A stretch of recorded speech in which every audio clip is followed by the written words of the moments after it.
Good to see you back. Most expats budget for flights, visas, and rent, but zero of them budget for the one thing that will quietly determine whether their new life actually works. Let's be completely honest from the start. Not everywhere is English friendly. This is a truth that gets glossed over in those dreamy relocation videos where everything looks effortless.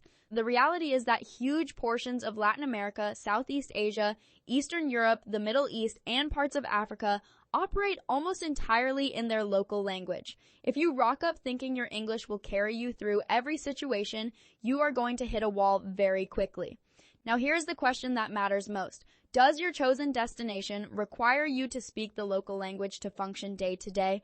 And the answer depends entirely on where you are going. Places like Germany, Japan, South Korea, and most of rural France will make your life genuinely difficult if you cannot communicate in the native tongue. Try visiting a local doctor, sorting out a rental agreement, handling a tax situation, or even just navigating a bureaucratic process without any language skills. It is not impossible, but it is exhausting, stressful, and honestly quite isolating. On the flip side, certain expat hotspots have developed such strong English-speaking communities that many people live there for years without picking up more than basic pleasantries in the local language. Think about places like Bali, certain areas of Mexico, Thailand's major expat hubs, or coastal Spain. People survive there in English. But here's the thing, surviving and thriving are two very different outcomes. Here is where we get into the psychology of this. When you live in a country and cannot speak to people authentically, there is a ceiling on how deep your experience can go. You are always slightly on the outside. You get a surface-level version of the culture. You miss out on the humor, the nuance, the real human connection that comes from communicating naturally. You also become dependent on translators, on apps, on other expats, on whoever happens to speak your language nearby. And that dependency is fragile. So let us talk about the practical side. What actually works when it comes to picking up a new language as an adult? Because the good news is that immersion, which is exactly what you get when you move to a country, is one of the most powerful accelerators for language learning that exists. You are surrounded by it constantly. You are hearing it in shops, in restaurants, on television, from neighbors. Your brain starts picking up patterns whether you are consciously trying or not. But here's the difference between passive exposure and active learning. Passive exposure alone will take you years to reach functional communication. If you pair that immersion with structured learning, the timeline shrinks dramatically.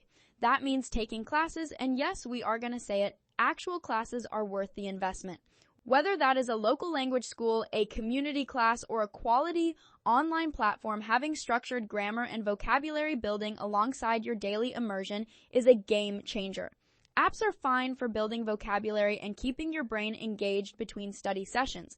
They are not a replacement for structured learning. Think of them as a supplement, not the main course.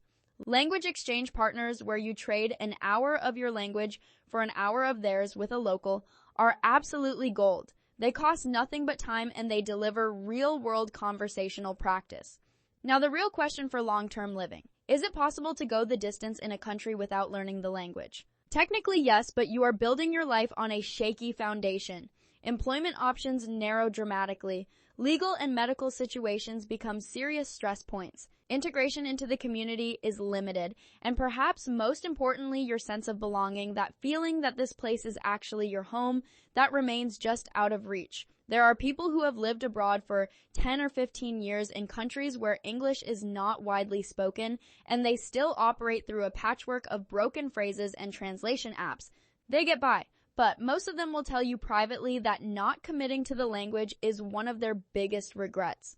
Because language is not just a communication tool. It is the bridge between being a visitor and becoming part of where you live. So what is the takeaway here? First, research your specific destination before you move.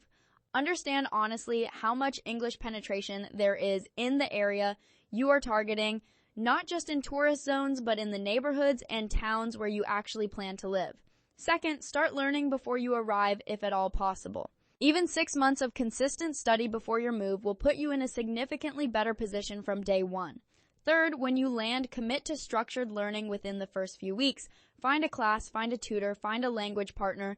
Do not wait until you feel settled, because settled never quite arrives if you cannot communicate. And fourth, embrace the discomfort. You are going to say things wrong. People will smile politely and you will have no idea if they understood you.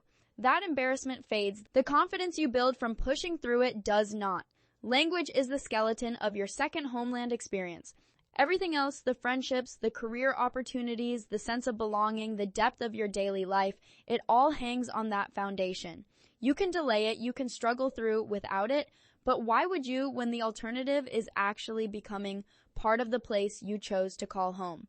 Next time we are going to be talking about healthcare, how to access it, what to expect, and how to make sure you are covered when something goes wrong. Make sure you are subscribed, and we will see you in the next one.